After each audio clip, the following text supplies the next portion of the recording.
कहानी एक बादशाह से शुरू होती है जिसकी शादी एक बदकार मलिका से होती है जो चुड़ैल निकलती है।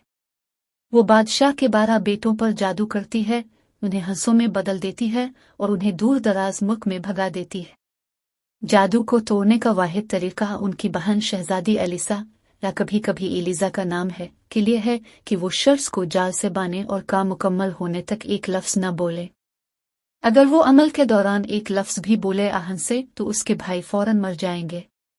एलिसा रास्ते में बहुत सी मुश्किलात का सामना करते हुए अपनी तलाश पर निकल पड़े। इसकी मुलाकात एक बूढ़ी औरत से होती है जो उसे रहनुमाई फराहम करती है और कमीजें बांधने के लिए दरकार नलियां जमा करने में उसकी मदद करती है।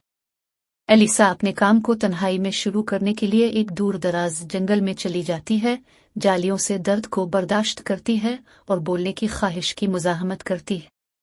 इस दौरान इसका सामना एक बादशाह से होता है जो इससे प्यार करता है और बिलाखिर इससे शादी कर लेता है। ताहम उनकी खुशी मुख्तसर रहती है क्योंकि बदकार मलिका एलिसा की कोशिशों को जानती है और हर मोड़ पर उसे नाकाम बनाने की कोशिश करती है। चैलेंजों के बावजूद एलिसा साबित कदम रहती है और अपने भाइयों के लिए शर्ट्स मुकम्मल करती है। अपने भाइयों की फांसी के दिन एलिसा ने जादू को तोड़ते हुए उन पर कमीजें फेंक दे।